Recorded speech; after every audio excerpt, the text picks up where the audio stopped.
Ayan, gigisa na tayo ng sibuyas.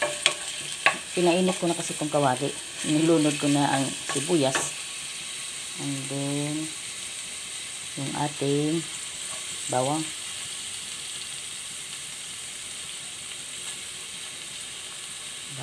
Bawang.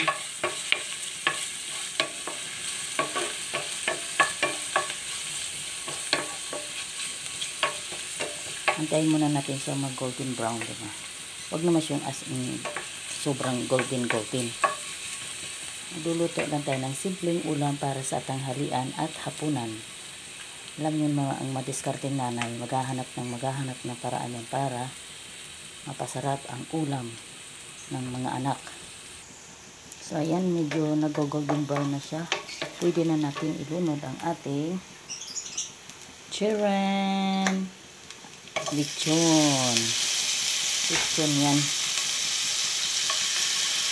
So maraming salamat sa lechon. Haliko, magtabi ka. Galing sa office niya yan. May pakain kasi. May sobra. Nagdala siya. Actually, yung lechon na yan, mayroon pa sa rep.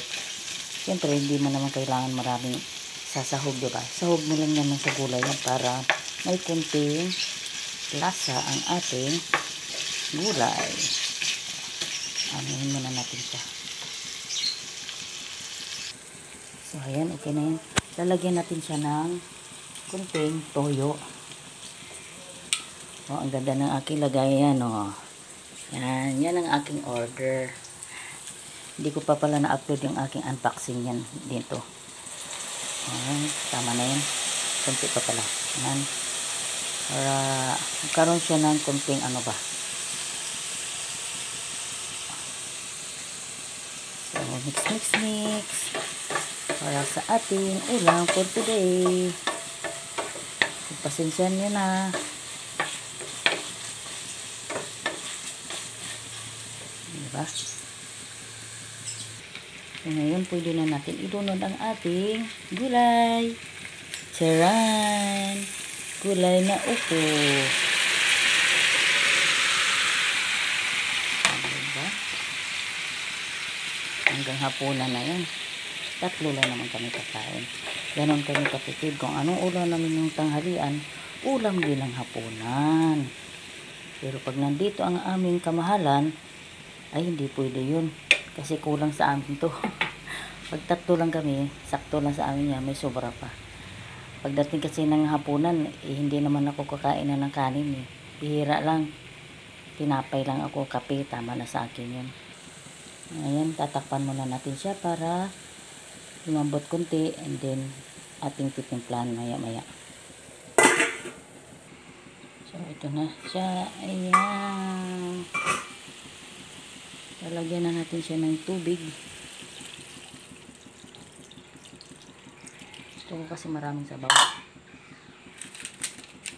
Ito, pinagamitan na tira na lang to.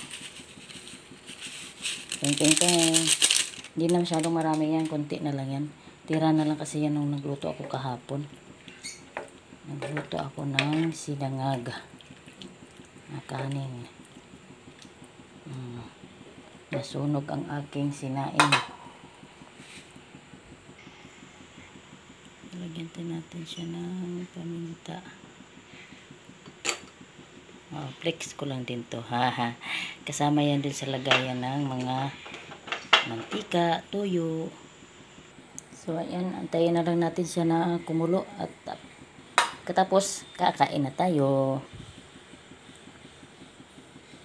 So, ito na. Ayan. Pwede na yan. Ready to eat. Mga kanunal. Keep on watching my video. Ayan. Sarap. Masarap pala sa gulay ang lechon. Thank you. Love.